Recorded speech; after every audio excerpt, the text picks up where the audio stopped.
we are back again with another video talking once more about death magic, necromancy, undeath, and all that good shit.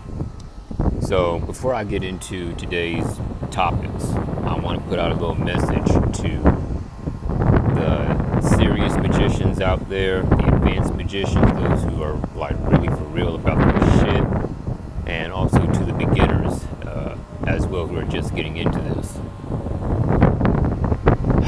Don't let these fuck niggas, that's just what I mean, don't let these fuck niggas that are out here on various forums and all the other kind of shit convince you that just because you're not swimming in millions of dollars and bitches with a bunch of nice cars and shit, that means you're a weak magician.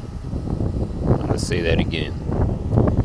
Don't let these fuck niggas out here lurking on various forums in your everyday life and elsewhere in covens, groups, and magical circles, no matter the tradition or denomination, convince you that just because you're having problems with, let's say, money, or you're having health problems, or whatever your issue may be, that means you're a shit magician and that you're weak and you can't do shit. Let me explain why I say that. Those of us who are for real about their shit, and the beginners, the noobs that's just coming into this, you're going to have your areas of specialty, whether you decide to specialize in death magic or healing work, love work, whatever it is. You're resonant with that, you have an affinity for it, you know what I'm saying? You're going to excel in that area. My area, obviously, is death magic. I am not a fucking love deity. So, if I don't necessarily have results with love magic, that doesn't mean my magic is weak. It simply means I lack attunement to that particular source of energy. I need to adapt to that and thereby gain greater results. You feel me? It's the same thing with you. You cannot be deceived by appearances, i.e. what people and sorcerers put on Facebook, Twitter, forums, and all this other kind of shit. Because they may look great on the outside. They may show pictures of their happy family, their child swimming in a pool or whatever the fuck. But on the inside, you don't know what the fuck is going on. You don't know how their fucking home life is. You don't know how the fuck their business life is. You don't know how their health is, even. They could be struggling with fucking fibromyalgia and we never know. You feel me? And you also don't know how your sorcery is working on that person. Even if it looks like nothing is fucking going on, rest assured something is going on. So never be deceived by appearances on how your enemies look in the moment. Because as we know, the future is not set in stone, and things can take a turn for the worse in an instant. Or things can take a turn for the better in an instant. So always keep that in mind. While I'm on that note, for those of you who have shit talkers, gossipers, slanderers, people trying to fucking assassinate your character and all this other kind of stuff, don't fucking mind them. Not only are there ways to silence them magically, but keep letting them hate. Keep letting them talk. Because it's going to have the exact opposite effect that they want. They want to sow doubt in people's hearts about you. They want to sow malicious words about you in the minds and hearts of people who respect you. What it's going to actually do is cause motherfuckers to be curious and actually come check you out. That's the exact same fucking thing that has happened to me over the fucking years as I've been doing this shit. Like, people have tried the whole fucking screenshot tactic, doxing, releasing dick pics that I sent specific women, all the other kind of shit, and all it did was bring me more notoriety. It brought me more women. It brought me more friends. It brought me more allies. You can't let the haters get you down. You feel me? So stay encouraged. Whatever you're out there doing, if you're doing fucking Reiki, if you're doing fucking healing shit, you know what I'm saying? You're making a life for yourself, you're making a name for yourself. Fuck the haters. Keep going, keep doing what you're doing, because the only ones you're obligated to is yourself, first of all, and your spirits. Your personal spirits and the gods and beings you fucking work with. So keep that in mind. As far as today's topics are concerned, there's a wide variety of shit that I could talk about, but I want to basically give you an outline of the routine I've used myself over the years to get to where the hell I am in necromancy and just magic in general. To start off, I suggest, and once again, this is just me suggesting stuff, this is not set in stone, build up your energy body. Build up your chakras, build up your subtle bodies, your meridians. Study how chi works and processes through the body, how it interacts with the environment. Meditate. You will have to sacrifice some sleep for this, I'm telling you now. If you don't have a whole lot of agendas and obligations for your mundane life or whatever, you can sacrifice like 3 to 4 hours of sleep to get in some decent meditation. When you're doing this, simply focus on your breath. Go about your chakra work as normal. And what I suggest specifically for this is visualizing fire in all of your chakras. From the deepest parts of the core of them, all the way to the outer rings of your chakra system. And then visualize the fire flowing through your meridians and your subtle body in its entirety. Then visualize the same fire flowing through your physical body, your blood, your lymph nodes, your nervous system, your muscles especially, to burn away and clear out any blockages that may be there. This helps power go through your physical body in a more efficient manner. It helps your physical body adapt to whatever energy you're working with, specifically death essence. And also, as a secondary benefit, you gain a secondary affinity to the fire element. So fire magic becomes a hell of a lot easier than normal in all its manifestations and variations, like solar magic, working with the black flame, working with jinn, those kind of things. Once you do this for a few months, because it's not instant, you'll then move on into alchemy and working with whatever group of spirits you align yourself with. For me, it's demonic entities and qliphothic entities, as well as various gods of war, gods of death, that kind of thing. What you'll do, regardless of the energy type, is you'll begin to channel it through your body. I recommend getting a solid regimen of Tai Chi or Qigong and adapting those same movements and routines to the type of energy you're working with. So, plain and simple, and you can do this with yoga as well. You could do the fucking downward dog position in yoga with the intent of channeling not prana but death essence through your body, thus creating a circuit. Now, as you do this, yes, you will have negative consequences.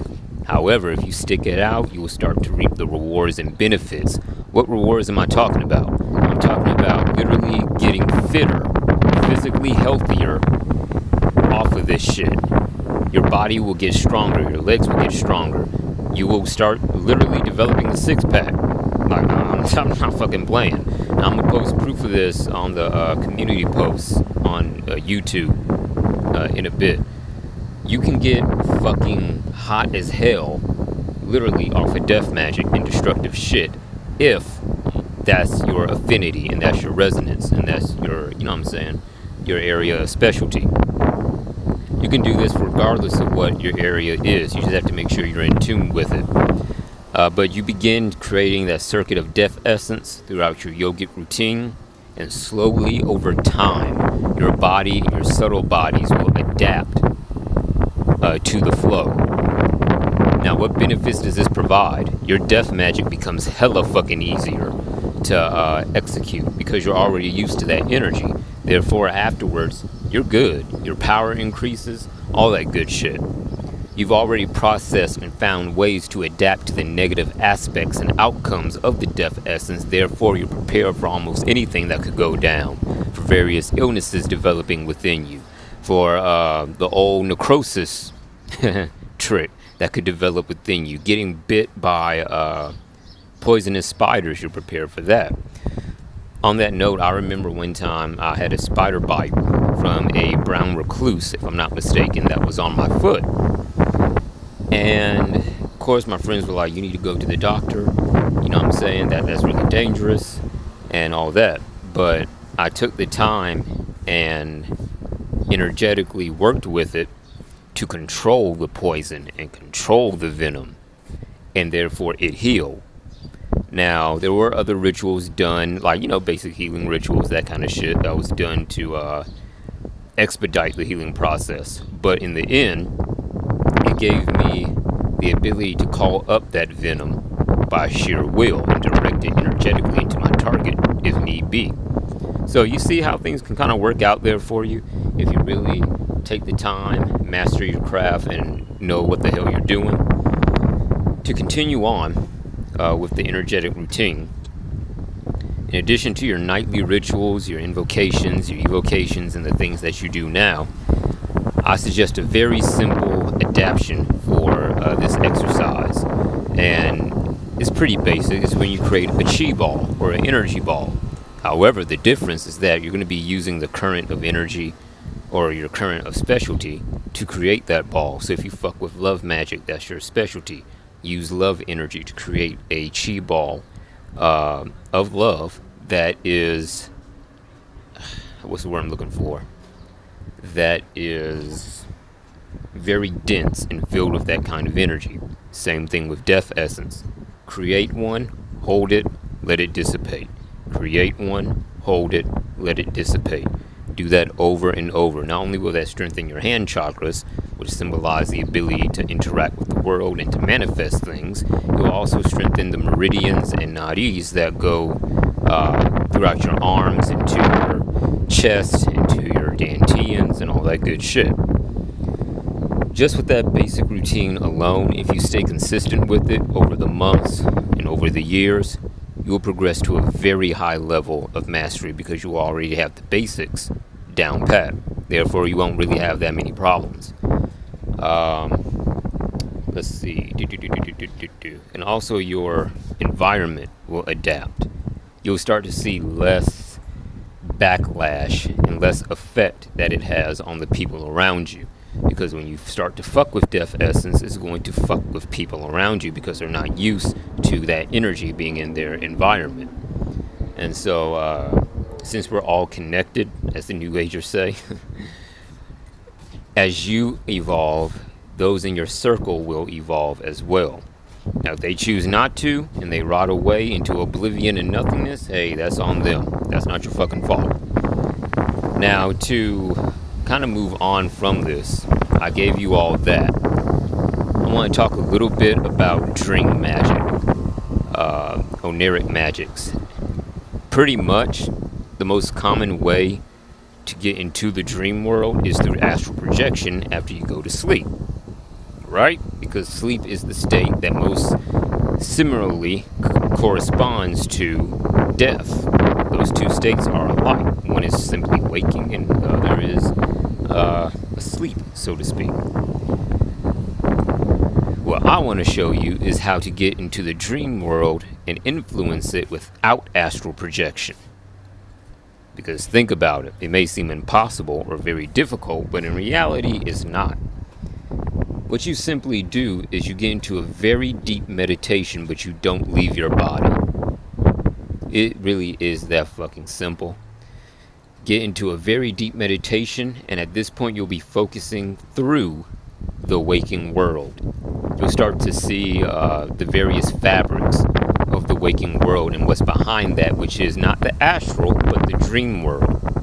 Once you do, you fire off whatever spell, death hex, death curse, what have you, that you're going to do, and you focus on that person's dream gate. Now, dream gates are a very tricky thing. best way I can put it, and there are ways to enter another person's dream world without going through their gates, therefore leaving no tracks and leaving yourself pretty much untraceable.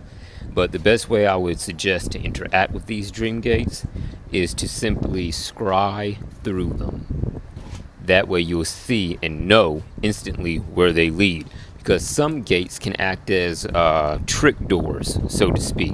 Kind of like if you've seen the movie Monsters, Inc., where they put one door in one place, thinking it's leading to point A, but when you get into the door, it actually leads to point B.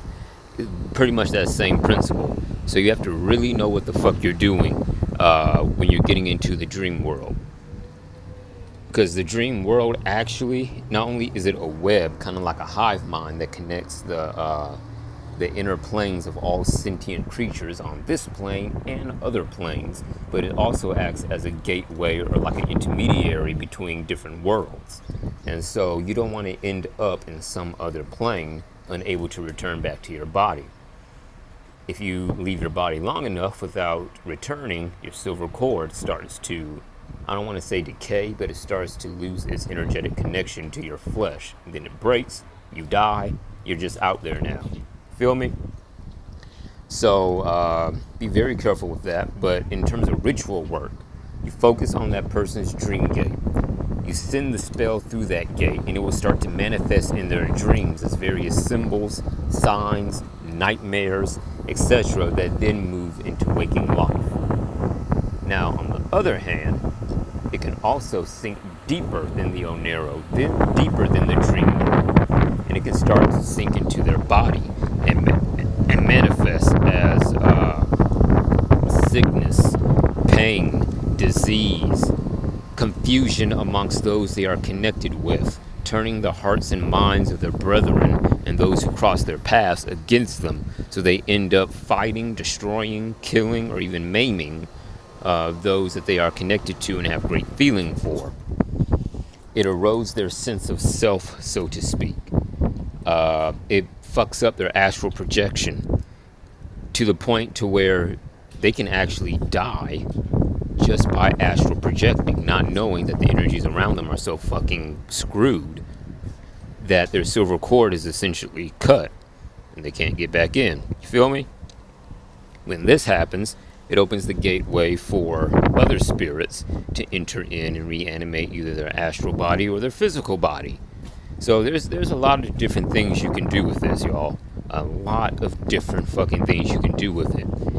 To start off, I would suggest, if you're trying to get into dream magic, I would suggest getting a relic or a vessel. It can be gold, silver. I suggest silver aligned with a little bit of copper, because copper is related to the element of Venus. It helps the energy flow around the vessel, and also is related to the more sephirotic or dreamy aspect of the spirit of Venus, dealing with illusions and all that kind of stuff and enchantments. Get your vessel and consecrate it so it channels the energy of the Oneric realm, the dream realm, giving you access and control over dream gates, what goes on in them, and also giving you protection as well. You can summon your familiars, your legions, your tools, your weapons, etc., all in the dream world as well, just like you can in the astral. Keep that in mind. So, after you get your relic, simply wear it on you when you sleep. As you do this, your dreams will intensify. You start to receive communication from spirits of the dead, from demons or whatever fucking entities you work with, and it will provide a means of protection because you'll be able to see shit coming in your dreams before it manifests in real life, and thus have a window of time in order to stop it. Work with that for a little bit and then go from there. There's a reason I'm specifying and leaving shit open-ended the way I do. One, because I'm trying to give you all as much information as I can without betraying secrets. And two, each magician is very unique in and of their own right. And so what may work for me is not going to fucking work for you. What may work for you is not going to work for me. See where I'm coming from? So, past that, I think that will be it. Actually, one other thing. I'm going to be posting tarot readings dealing with necromancy, death, and undeath, kind of like forecasts for and updates on how specific situations in the collective's lives are going as it relates to death, undeath, and all that good shit. I'm gonna try to post a video on that today and get those energies going, you know, discuss some shit with y'all and all that. If not today, then most definitely tomorrow. So, you know, that's gonna be it for today's video. Please like, comment, subscribe. Let me know what you think. If you have any questions you want me to address, I'll leave links down below for that. You can leave them in the comments section, that kind of thing. And I hope you enjoyed the video. I hope this information was helpful to you. Till next time, stay safe.